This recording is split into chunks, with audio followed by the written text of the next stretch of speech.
আজ শুভ মুহূর্তে সকল বিজেপি কার্যকর্তাদের সাথে ভারতবর্ষের প্রধানমন্ত্রী নরেন্দ্র মোদীর মন কি বাতের 120তম পর্ব শোনার সুযোগ পেয়েছি, বললেন সাংসদ রাজীব ভট্টাচার্য। রবিবার পশ্চিম ত্রিপুরা জেলা 10 মজলিসপুর বিধানসভা কেন্দ্রের 1 নম্বর বুথের সকল বিজেপি কার্যকর্তাদের সাথে নিয়ে ভারতবর্ষের প্রধানমন্ত্রী নরেন্দ্র মোদীর 120তম মন কি বাত অনুষ্ঠান শুনলেন বিজেপি সাংসদ রাজীব ভট্টাচার্য। উপস্থিত ছিলেন ত্রিপুরার পর্যটন দপ্তরের মন্ত্রী সুশান্ত চৌধুরী সহ অন্যান্যরা।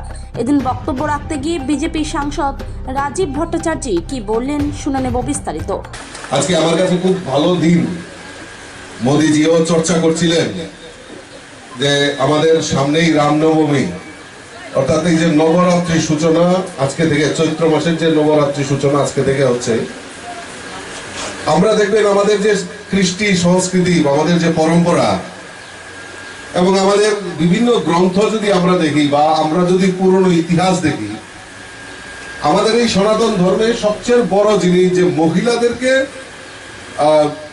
সবচেয়ে উঁচু স্থানে রাখা হয়েছে।